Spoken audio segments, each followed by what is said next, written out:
श्री कृष्ण कहते हैं कि कर्मों की गति बड़ी गहन होती है। कर्म की गति जानने में देवता भी समर्थ नहीं हैं, मानव की तो बात ही क्या है। काल के पाश में बंधे हुए समस्त जीवों को अपने द्वारा किए गए शुभ अथवा अशुभ कर्मों का फल निश्चित रूप से भोगना ही पड़ता है। मनुष्य कर्म जंजाल में फंसकर मृत्यु को प्राप्त होता है और फिर कर्मफल के भोग के लिए पुनर्जन्म धारण करता है। पृथ्वी पर जो मनुष्य देह है उसमें एक सीमा तक ही सुख या दुख भोगने की क्षमता है। जो पुण्य या पाप पृथ्वी पर किसी मनुष्य देह के द्वारा भोगने संभव नहीं, उनका फल जीव स्वर्ग या नरक में भोगता है। पाप या पुण्य जब इतने रह जाते हैं कि उनका भोग पृथ्वी पर संभव हो, तब वह जीव पृथ्वी पर किसी देह में जन्म लेता है।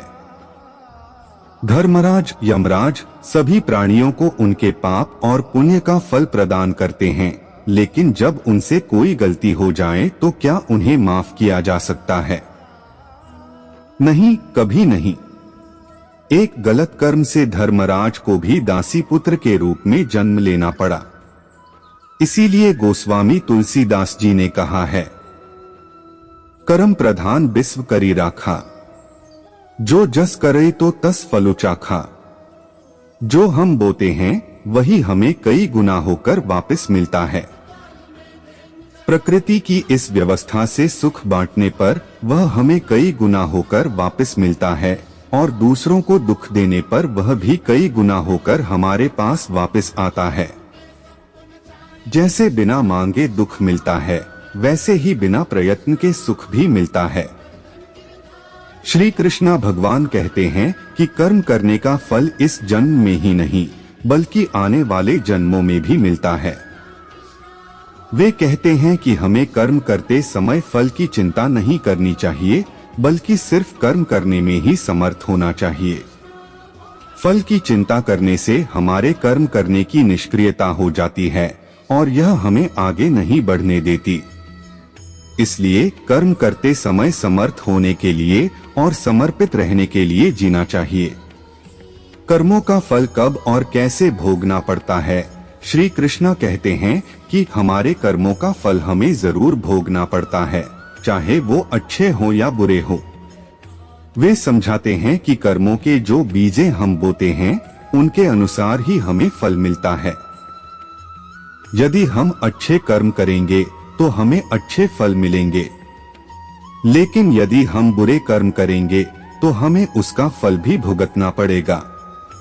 इसलिए श्री कृष्ण हमें समझाते हैं कि हमें सदैव धर्मपरायण रहना चाहिए और नेक कर्म करते रहना चाहिए। कर्मों का फल भोगना व्यक्ति के कर्मों के आधार पर होता है, जैसा कि भगवान श्री कृष्ण ने भगवद गीता में उपदेश दिया। उन्होंने कहा कि हमें केवल कर्म करने का अधिकार है, मनुष्य को फल की चिंता नहीं करनी चाहिए। जब हम कर्म करते हैं और उसके फल की चिंता नहीं करते हैं तो हम अपने कर्मों को निष्काम कर देते हैं और आत्मा की उन्नति का मार्ग चुनते हैं। श्री कृष्ण ने कहा कि कर्मफल की आकलना करने के बजाय हमें संयम और समर्पण की भावना के साथ कर्म करना चाहिए।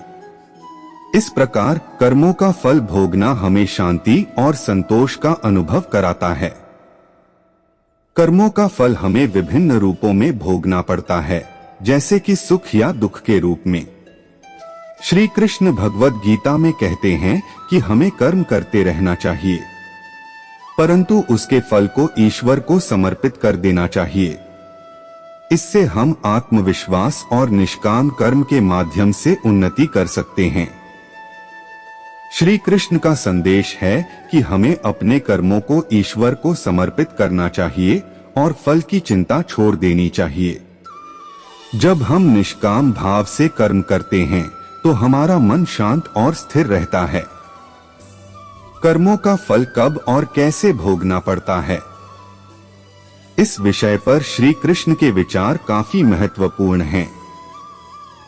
वे बताते हैं कि हमारे कर्मों का फल हमें जरूर भोगना पड़ता है, लेकिन यह कब और कैसे होता है।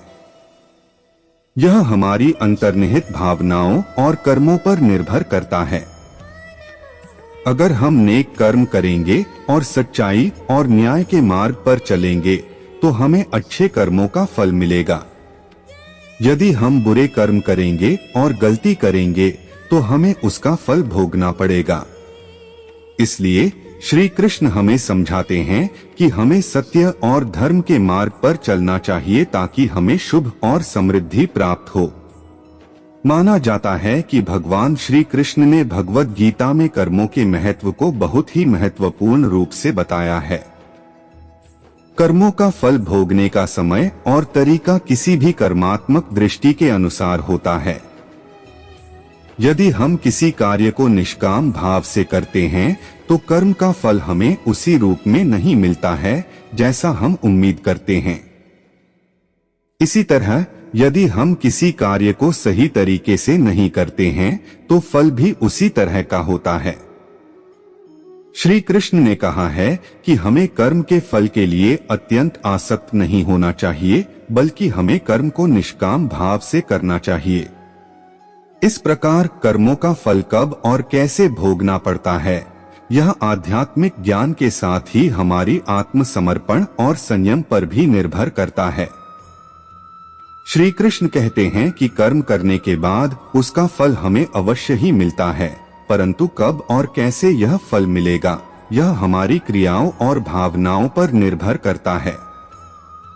उन्होंने योग और समझ के माध्यम से इसे समझाया है। इसका अर्थ है कि हमें अपने कर्मों को ईश्वर के लिए समर्पित करना चाहिए और फल का चिंतन नहीं करना चाहिए। इस प्रकार हमें भोग का संज्ञान नहीं करना चाहिए, केवल कर्म करना चाहिए। कर्मों का फल कभी कभी हमें व्यक्तिगत अनुभव के माध्यम से मिलता है, जैसे कि हमारी गलतियों और बुरे के परिणाम के रूप में। भगवान कृष्ण कहते हैं कि हमें कर्म करते रहना चाहिए, लेकिन फल की आशा नहीं करनी चाहिए।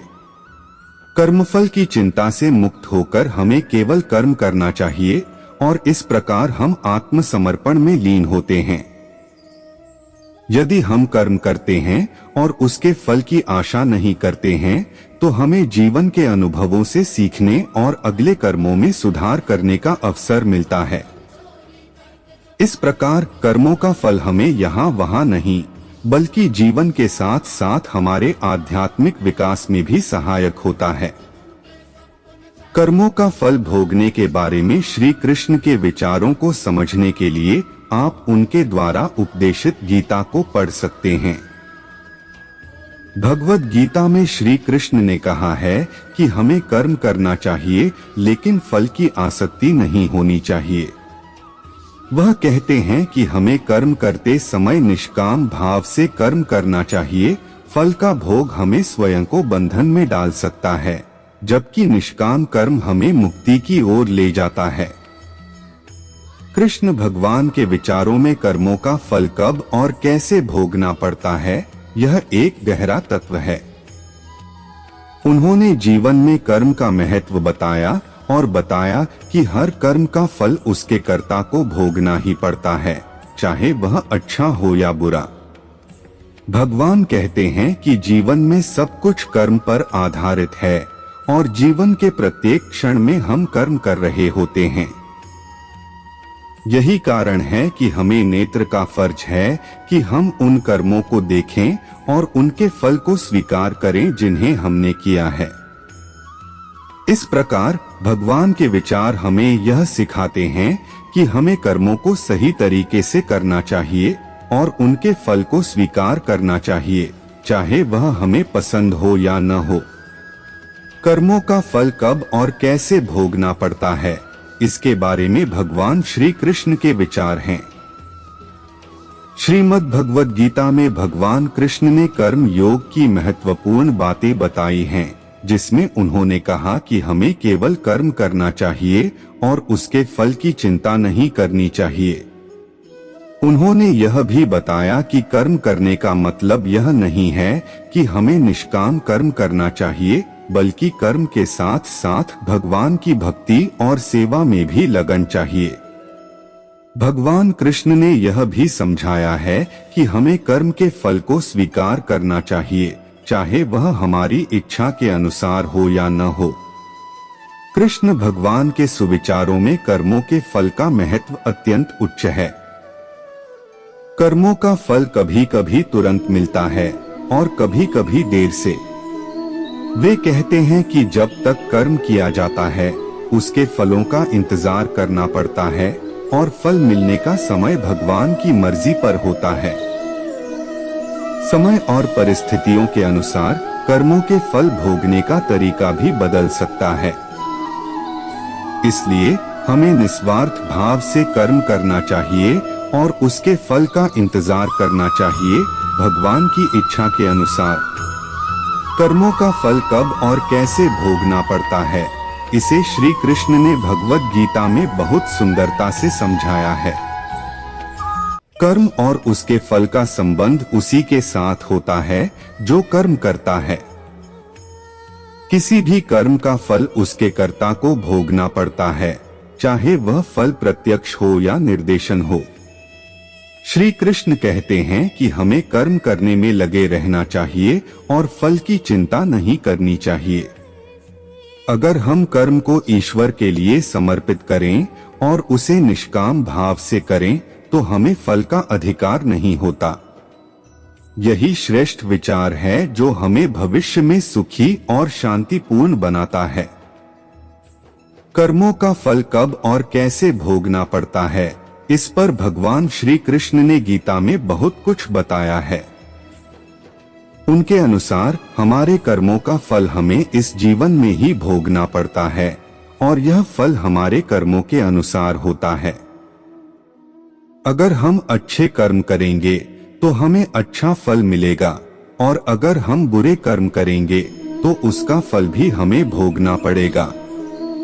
इसलिए भगवान श्री कृष्ण हमें सदा सत्य, न्याय, धर्म और प्रेम के मार्ग पर चलने की सलाह देते हैं ताकि हम अच्छे कर्म करें और अच्छे फल का भोग करें। कर्मों का फल कब और कैसे भोगना पड़ता है, यह भगवत गीता में श्री कृष्ण द्वारा विस्तार से बताया गया है। श्री कृष्ण कहते हैं कि हमारे कर्मों का फल हमें इसी जन्म में या किसी अन्य जन्म में भोगना पड़ता है और हमें कर्मों के अनुसार धर्मपरायण रहना चाहिए। वह हमें कर्म करने की निष्काम भावना को सिखाते हैं, यानी कर्म करने में लाभ के इच्छा न करें बल्कि केवल कर्तव्य के पालन में लगे रहें। इस प्रकार उनके सुविचार नहीं केवल हमारे व्यक्तिगत जीवन में संतुलन और शांति लाते हैं बल्कि हमें धार्मिक और आध्यात्मिक उन्नति की दिशा में भी अग्रसर करते हैं। श्री कृष्ण के विचारों में कर्मों का फल उनके अनुसार कर्म करने वाले व्यक्ति को सदैव भोगना पड़ता है। उनके अनुसार कर्म का फल सीधे उसी को मिलता है जो कर्म करता है, चाहे वह अच्छा हो या बुरा। वे कहते हैं कि कर्म करते समय हमें फल का चिंतन नहीं करना चाहिए बल्कि सीधे कर्म में पूरी श्रद्धा और समर्पण के साथ लग जाना चाहिए। कृष्ण भगवान के अनुसार कर्म का फल सिर्फ इस जीवन में ही नहीं बल्कि आने वाले जन्मों में भी भुगतना पड़ता है। वे मानते हैं कि अच्छे कर्मों का फल स्वर्ग जैसे उच्च स्तरों में मिलता है, जबकि बुरे कर्मों का फल नरक जैसे नीचे स्तरों में मिलता है। उनके अनुसार कर्म के फल को प्राप्त करने का सही तरीका धर्म और निष्काम कर्म है। धर्म के पालन से हम कर्म करते हैं लेकिन फल का आकलन नहीं करते। निष्काम कर्म में हम कर्म करते हैं बिना किसी फल की चिंता किए, केवल ईश्वर को भावना के साथ। इस प्रकार श्री कृष्ण के अनुसार कर्म का फल भोगने का सही तरीका यह है कि हम धर्म और निष्काम कर्म में लगे रहें और फल की चिंता किए बिना अपने कर्मों को समर्पित करें। प्रेम से बोलो राधे राधे।